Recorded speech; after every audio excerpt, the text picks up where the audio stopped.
Iya, terima kasih. Jadi ini ada 3 pertanyaan. Yang pertama, apa yang perlu kita utamakan ya untuk dipelajari, terutama untuk anak-anak kita.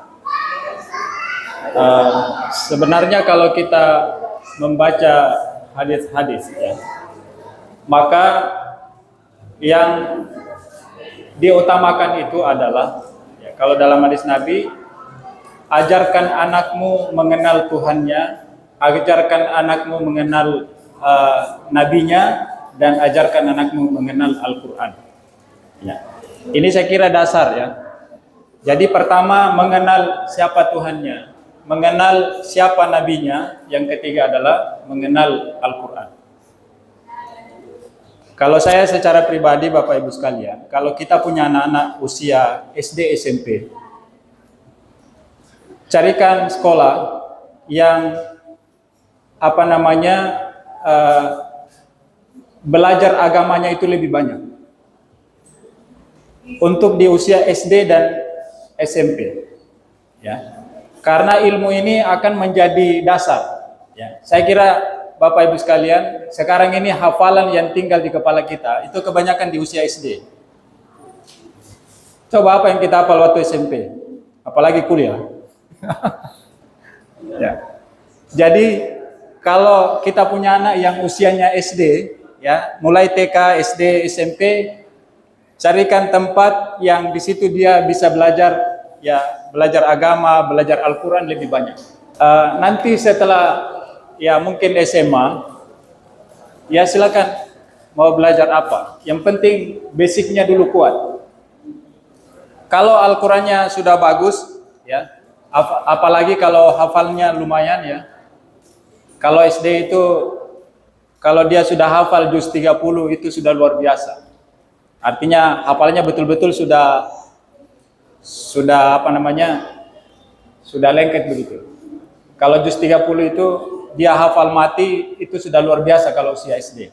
Apalagi kalau dia bisa 2 juz atau 3 juz. Nggak usah dipaksakan juga langsung juz 30. Ya. Tapi modalnya kalau dia hafal dengan baik juz 30 itu sudah luar biasa. Nah, jadi kalau dalam hadis Nabi itu 3 hal yang perlu ya. Jadi mengenal Tuhannya, mengenal nabinya, dan ajarkan Al-Quran. Ya. Kalau itu sudah kuat, ya. Saya punya anak pertama kelas 3 SMA, ya. Saya sudah sampaikan, tamat SMA terserah, mau kuliah silakan, ya. Mau menikah juga silakan kalau sudah merasa mampu, ya. Mau kuliah fokus agama silakan, mau kuliah cari ilmu lain silakan. Dia bilang saya mau kuliah IT, silakan saja. Yang penting sampai SMA ini Alia target hafalan minimal 15 juz. Ya. Kalau tidak sampai ya nanti fokus lagi ya dalami agama. Tapi bagi saya secara pribadi begitu. Jadi saya kira itu kita perlu untuk dasar pengenalan agama, Pak. Ya. Untuk agama ini 3 poin tadi. Mengenal siapa Tuhannya, artinya pelajaran tentang iman. Yang kedua, siapa nabinya. Kita belajar tentang bagaimana Rasulullah SAW. Yang ketiga, belajar tentang Al-Quran. Ya. Pertanyaan yang kedua, sebenarnya kalau kita bicara tentang ilmu, itu tidak ada dikotomi. Ya. Tidak ada dikotomi ini ilmu agama, ini ilmu umum. Ya, sebenarnya sama semua. Hanya memang tadi kita ilmu apapun yang kita pelajari, ini dalam rangka orientasi untuk lebih dekat dengan Allah. Kita lebih mudah untuk dekat dengan Allah, lebih mudah beribadah. Ya, saya kira agama kita ini membutuhkan semuanya. Ya, agama kita ini kalau kita kaji melalui akidah, melalui syariat, muamalah, ini semuanya butuh ilmu. Ya. Ada yang butuh ilmu ya matematika, ada butuh ilmu biologi, ada butuh ilmu, semuanya dibutuhkan. Makanya kan para ulama kita, ya, para ulama kita ini juga hebat. Hanya luar biasanya para ulama kita. Mereka kuasai Al-Quran, tapi dia kuasai juga kedokteran, dia kuasai matematika, dia kuasai perbintangan dan sebagainya. Kalau kita ini kan ya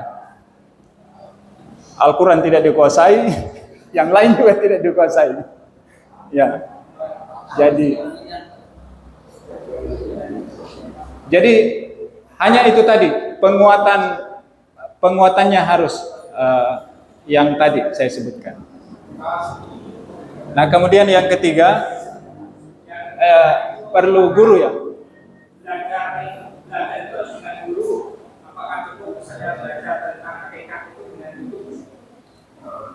Ya. Jadi Bapak Ibu sekalian, salah satu yang diajarkan Al-Quran, kalau kita belajar, maka carilah guru yang bisa kita tempati belajar. Coba kita baca kisahnya Nabi Musa alaihissalam ketika diperintahkan oleh Allah untuk berguru kepada Nabi Khidir. Ya. Jadi Nabi Musa ini disuruh berguru kepada Khidir. Ya. Yang sebenarnya Nabi Musa itu lebih populer daripada Khidir. Khidir itu tidak terlalu dikenal, tapi disuruh berguru. Apa yang dipelajari di situ?